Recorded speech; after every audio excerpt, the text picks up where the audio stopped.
मागण्याच्या बाबतीमध्ये सरकारचं जे केंद्र सरकार आणि राज्य सरकारचं जे प्रस्तावित धोरण आहे आणि त्या धोरणाप्रमाणे जे केंद्र सरकार राज्य सरकारचे निर्णय आहेत त्या निर्णयाच्या आधारावर केंद्र आणि राज्य सरकारने 100% अंमलबजावणी न केल्यामुळे राज्यातील हजारो लोक आपल्या हक्कापासून वंचित आहेत।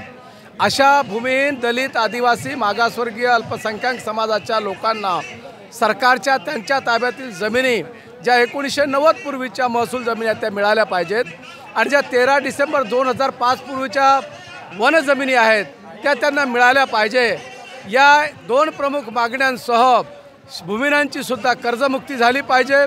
सरकारने सौर ऊर्जाचा प्रकल्प जे आहेत ते स्थगिती झाली पाहिजे आणि यावर्षीचं त्यांची हजारो हेक्टर जमिनीवर जी वन जमिनीवर पेरणी झालेली आहे अशा दलित आदिवासींची पेरणी केलेली पिके वन विभाग या आदिवासी वन हक्क कायद्यामध्ये अवाजवी हस्तक्षेप केल्यामुळे त्यांची पिके उद्ध्वस्त करण्याची भीती नाकारता येत नाही। म्हणून आमचं सरकारला सांगणं आहे की यावर्षी राज्यातील हजारो हेक्टर जमिनीवरील जी पेरणी केलेली उभी पिकं आहेत ही या देशाची राष्ट्रीय संपत्ती आहे आणि ती राष्ट्रीय संपत्ती समजून तिचं जतन करावं आणि या वर्षातली पिके ही दलितांना आणि आदिवासींना ती घेऊ देण्यात यावी।